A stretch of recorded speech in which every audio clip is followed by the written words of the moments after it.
My 5,000 euro house is about to get its biggest transformation yet. By the end of this video, this house is going to have a finished facade. And the way to do that is with all of these pink buckets. The guys from Ceramati brought their tools, specifically spatulas, to just slap this material on the house. Say goodbye to gray. It's such an interesting texture.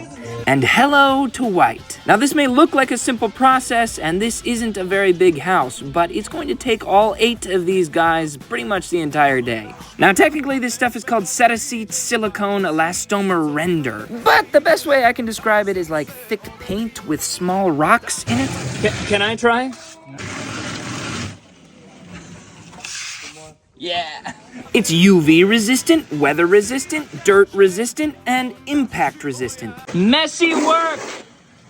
Now, Cetacetes, the company that made the product, is the one who orchestrated this entire facade. They covered the cost of all material and labor. They wanted to work together, and I said, use my house as a canvas for your product. And they said, all right, bet. Just as we were making a major breakthrough, there was a bit of an emergency. Yes, my house is still in the middle of nowhere, and it's not easy to get up here. Yeah, so basically, I had to call my neighbors, and they had to pull out the facade guy's van from the ditch. And when they got to the top, it wasn't much easier there either. Yeah, just use the tractor. With that crisis averted, it was time to paint the terraces. Now these had a very specific pattern. We had used plaster to make it look like it was wood. Not my idea. This was all on Cetacetes, and it was brilliant. Makes the terraces warm and homey and doesn't have all of the maintenance that comes with wood. For the final step, it's time to get fancy and add a second color. It was around this point that I actually started to get pretty emotional. I knew it was possible, but for some reason I never seemed to think we would get this far.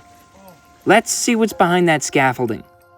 But first, do you remember when the house was buried in the woods and you couldn't even see it? Do you remember when we uncovered it? Do you remember when we cleared it? Do you remember when we tore it down? Or when we started to build it back up?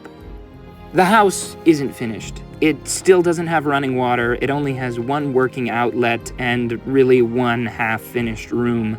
But things like this make living here a lot better. And if you think this is as far as I'm gonna take this, you're wrong. There's still a lot to do. Follow this page to see what happens next.